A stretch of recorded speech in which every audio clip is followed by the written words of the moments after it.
Waan Oromoon waloon qabu keessaa inni ulfoo fi kabajamaan tokko sirna Gadaati. Sirnichaan wal bulchaa wal hoogganasi akka itti aangoo fudhatu qaba. Akkattis aangoo fudhate dabarsee waliif kennus qaba. Aangoo fudhachuunis dabarsanii kennuun yoomii fi eessatti akka ta'e dursee waan tumateef homaa dhibdeen qabu. Amanee fudhateetu amanee dabarsee waliif kenna.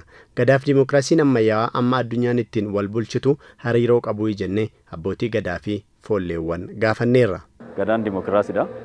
Gadaan Dimokiraasii ta'uu ishii sirni Gadaa marsaa qaba. Marsaa Gadaa san keessatti waggaa 8 marsaa isaa eeggatee sirna walitti dabarsan alangee Wal-Harkaa fuudhan jechuudha. Akka Tuulamaatti, akka naannoo biraatti baallii jedhama. Akka Tuulamaatti alangee walitti dabarfama.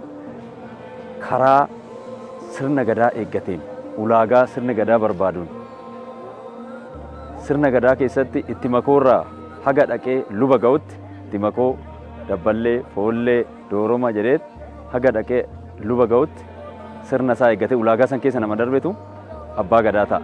Sirni Gadaa Oromoo Dimokiraasiidha. Duruma addunyaanuu Oromoo irraa fudhattee Dimokiraasiidhaan ta'uusaa kan ibsu nagaadhaan aangoo dabarsanii walii kennu sirna isaanii itti bulan kana bara itti kenname san waggaa 8 dabarsanii walii kennuudhaan. Gadaan yaa'u agarsiistuu dimokiraasiiti. Kuni dhugaadha. Kunis immoo kan agarsiisu akka uummata Oromootti sirni Gadaa kun sirna jaalalaa fi fedhaan aangoo walirraa fuudhu waggaa 8 adeemsifamudha. Gadaan bu'uura sirna Dimokiraasiitii yoo jennu jedhan abbootiin Gadaa kunneen agarsiistuu hedduun jiraatanis kanneen keessaa muraasni sirna Gadaa keessatti waa hunduu duraa fi booda qabaachuu isaas ragaa ba'aniiru. Fakkeenya yoo sii kaase Gadaan Meelbaa Gadaa Michilleetti alangee dabarsuuf amma qophiirra jedhanuti.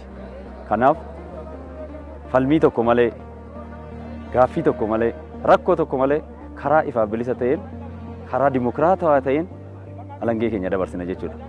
Kanaaf Gadaan sirna dimokiraasiiti. Utubaa sirna dimokiraasiiti. Utubaa biyyaatillee. Kanaaf Gadaan dimokiraasiidha kan nu jechisiisuu danda'u. Falmii tokko malee, mormii tokko malee karaa qulqulluu fi ifa ta'een karaa qaama seerri isaa ilaallatuun hangafaa quxisuu isaa eeggate alangeen ni dabarfama jechuudha. Kun hundi isaatu hin beeka waan ta'eef inni nama tokko ta'ee miseessa isa duuba jiru waliin yeroo isa fudhatee har'a hanga waggaa 8 hojjetaa jira waan ta'eef ofii isaatii naf dabraa jechuu danda'u. Seerri isa dabarsiisu hin jiru. Wanti humnaatis hin jirtu waan ta'eef dabruu hin danda'u. Nuti immoo akka Oromootti, akka Itoophiyaatti seerri kun baramee addunyaadhaaf illee akkuma nurraa waraabbachaa turan ammallee seera kana nurraa baratanii jaalalaa fi fedhaan wal dhungatanii alangee sirna ittiin wal bulchan kana fi teessoo kan ittiin walii gadhiisan ta'uu agarsiistuudha sirni Gadaa jechuudha. Sirni ulfoo Oromoon qabu kun eegamuu fi kunuunfamuudha akka qabus dhaamaniiru.